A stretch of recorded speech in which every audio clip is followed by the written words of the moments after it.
नमस्कार दोस्तों।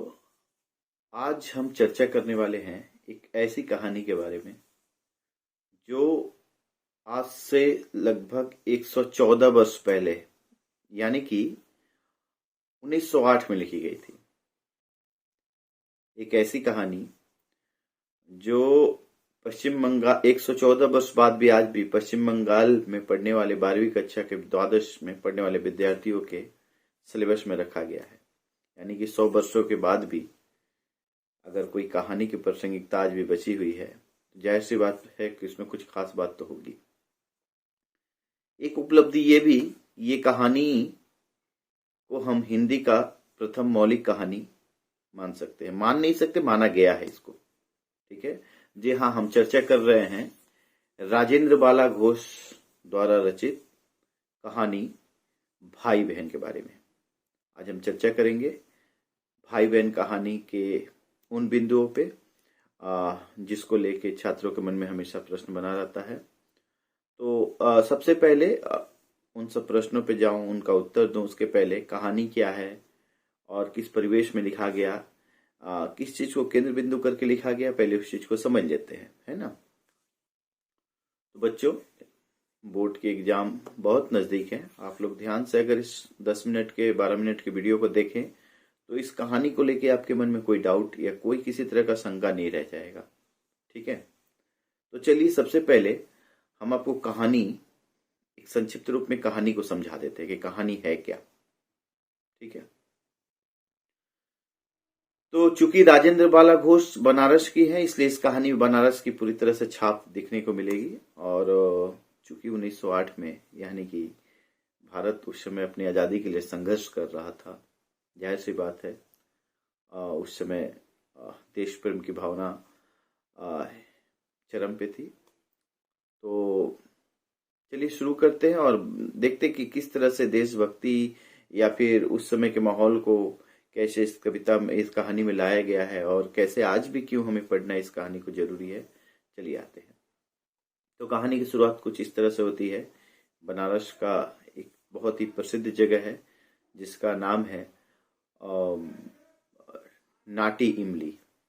ठीक है, और इस जगह पे एक बहुत ही प्रसिद्ध मेला लगता है, उसे भरत मेला कहते हैं। ठीक है, इस मेले में के आयोजन से इस कहानी की शुरुआत होती है। इस कहानी के मुख्य रूप से कह लो तो 3 पात्र हैं, 2 भाई, एक बहन और एक उसके बापूजी जयराम दास जी हैं। ठीक है, तो होता कुछ ऐसे है कि बापूजी जो हैं अपने 2 बच्चों को लेके, एक साहब जिसका उम्र 11 साल है और एक सुंदरिया जिसकी उम्र 7 वर्ष है, इसको लेके नाटी इमली में यानी कि भरत मिलाप कि नाटी इमली के मेले में जाते हैं मेला देखने के लिए। ठीक है, किसको? साहब और सुंदरिया को लेके। साहब की उम्र 11 वर्ष, सुंदरिया की उम्र 7 वर्ष। एक बड़ा भाई भी है जिसका नाम श्री राम है, उसकी चर्चा हम बाद में कहानी के आगे करेंगे। इन दोनों को लेके जो बापूजी हैं उनके पिताजी वो मेले में जाते हैं। कहानी की शुरुआत यहीं से होती है। क्योंकि मेले में जाने के पहले उनकी माता द्वारा कुछ पैसे दिए जाते हैं। आप मेले घूमने के लिए, जैसे आप लोग हम लोग भी जाते होंगे मेले देखने के लिए, तो जाहिर सी बात है कुछ पैसे दिए जाते होंगे। हम लोग को भी मिला है। तो 4 आने दिए जाते हैं साहब को जो 11 वर्ष का है, और 1 आने दिए जाते हैं सुंदरिया को। और उसमें माता जी का तर्क ये होता है कि वो कहती हैं, जब वो सुंदरिया कहती है कि मुझे 1 आने क्यों, साहब को 4 आने क्यों, तो कहती है माँ कि तुम बेटी हो, तुम छोटी हो, इसलिए तुम्हें कम लेना चाहिए, बड़ा है, लड़का है, उसका ज्यादा हक बनता है। इस तरह का तर्क दिया जाता है। और इस तरह से दोनों बापूजी के साथ मेले में चले जाते हैं। और वहां पे जाके सुंदरिया अपने स्वभावगत 7 वर्ष की है, जाहिर सी बात है, विभिन्न तरह के खिलौनों को देख कर आकर्षित हो जाती है। और वो अपने बचपने में कहती है मैं ये ले लूंगी, मैं वो मोल ले लूंगी। मतलब जितने सारे खिलौनों को देखती कहती कि मैं ये खरीद लूंगी। तब उसका बड़ा भाई जो है सुंदर साहब, वो उसे चिढ़ाता है, कहता है कि अरे तुम्हारे पास तो एक आने हैं, एक आने में कहाँ कुछ मिलेगा, देखो मेरे पास 4 आने हैं, मैं चाहूँ तो बहुत कुछ खरीद सकता हूँ। ठीक है, इस तरह की चर्चाएं बीच में चलती है कहानी के बीच में। उसके बाद जैसे जैसे कहानी आगे बढ़ती है, क्या होता है, सुंदरिया एक आने में एक मिट्टी का खिलौना लेती है, और साहब जो है कुछ खिलौनों के साथ रामदीन के पास से एक कह सकते हो कि इलेक्ट्रिकल या रेलगाड़ी लेता है, कह सकते हो, ठीक है, मशीनी रेलगाड़ी। और बड़ी खुशी से दोनों झूमते खेलते हुए पिताजी के साथ घर आते हैं। घर आते हैं तो जो साहब है वो अपने बड़े भाई श्री राम से बताता है कि देखो ना, इसका तो मिट्टी का खिलौना है, मेरा गाड़ी कितना सुंदर दिख रहा है, कितना चमक रहा है, हाँ मेरा खिलौना कितना अच्छा है।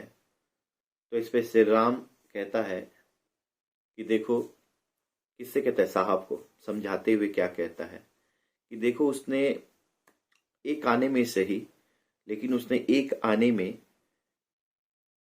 मिट्टी का खिलौना खरीदा, जिससे क्या हुआ, भारतीय लोगों के द्वारा बनाए हुए खिलौनों को उसने खरीदा, जिससे ये रोजगार हमारे देश में ही गया। यानी कि उसने देश के रोजगार में उसने अपने योगदान दिया। और तुमने क्या किया, तुमने ये खिलौना, ये रेलगाड़ी वहां से खरीदा, उस रामदीन से खरीदा जो जर्मनी का है, जो विदेशी है।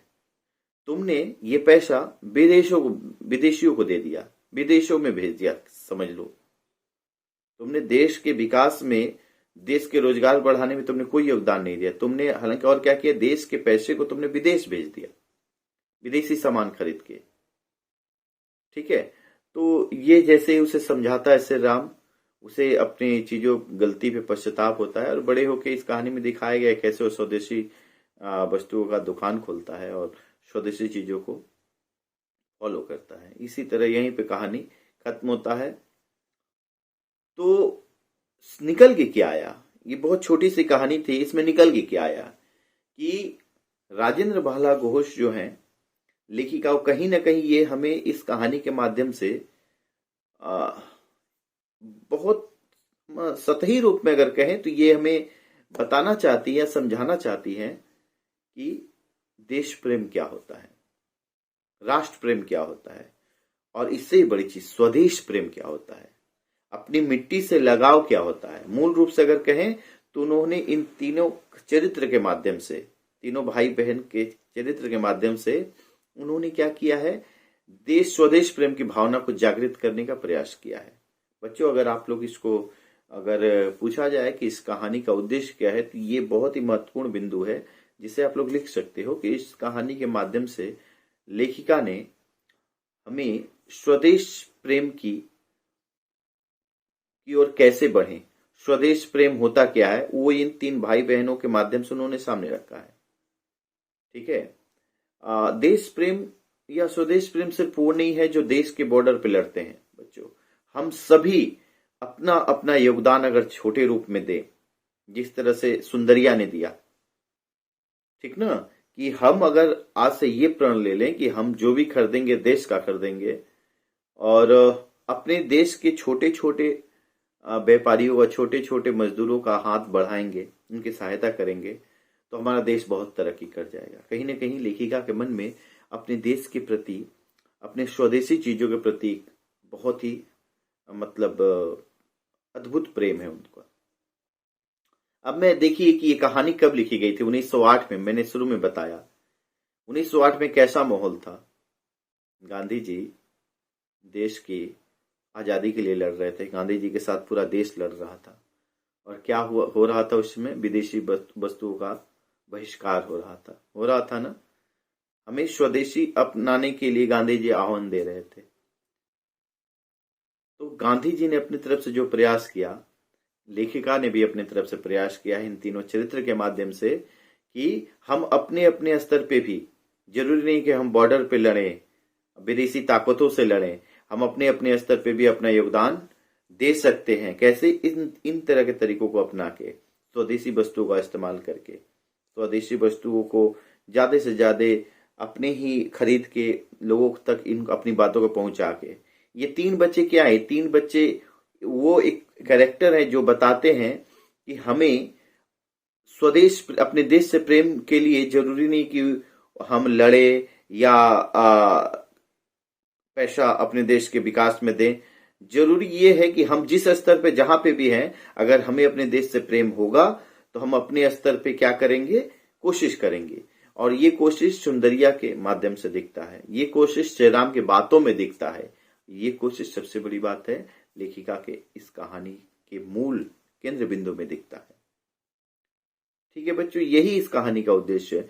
और आप लोग एक और चीज कह सकते हो कि इसमें शिशु मनोविज्ञान का बहुत ही मनोरम चित्रण है। कैसे एक बच्चे का मन कितना उथला पुथला होता है, कितना साफ और स्वस्थ होता है, मतलब कह सकते हो कि निर्मल होता है।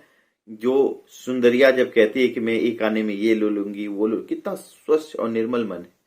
ठीक है ना, जो कोई भेदभाव नहीं जानता, जो कोई ऊंच नीच नहीं समझता। कहीं ना कहीं एक शिशु मनोविज्ञान को भी इन्होंने अपने बड़ी बारीकी से इस चित्र को घेरा है। ठीक है ना, और मूल केंद्र बिंदु में तो है ही कि हमें ज्यादा से ज्यादा अपनी स्वदेशी वस्तुओं का इस्तेमाल करना चाहिए। और स्वदेशी जो हमारे मजदूर हैं उनको आगे कैसे बढ़े, कैसे वो आगे बढ़ेंगे तो हमारा समाज, हमारा राज्य, हमारा देश आगे बढ़ेगा। ठीक है बच्चों, उम्मीद है ये कहानी समझ में आई होगी। और मैंने क्यों कहा कि 114 वर्ष बाद भी इस कहानी की प्रासंगिकता बनी हुई है। आज भी हमारे देश को जरूरत है भाई बहन के उन 3 चरित्रों की। हमें वो चरित्र अगर बने तो कहीं ना कहीं अपने देश के कैसे योगदान में, अपना देश के विकास में अपना योगदान दे सकते हैं। हमें वो चरित्र बनना होगा। आज हमारे देश में बहुत जरूरत है। 114 वर्ष इस कहानी को लिखे 114 वर्ष हुए, लेकिन आज भी लोग विदेशी वेस्टर्न कल्चर को अपनाए हुए हैं। आज बहुत जरूरी है कि हम अपनी सभ्यता और संस्कृति की ओर आगे आएं, स्वदेशी चीजों को अपनाएं और अपने देश के विकास में अपना योगदान दें। ये इस कहानी का मूल उद्देश्य है बच्चों। और कोई इसके बावजूद कोई प्रश्न रह गया हो तो कमेंट बॉक्स में जरूर बताएं।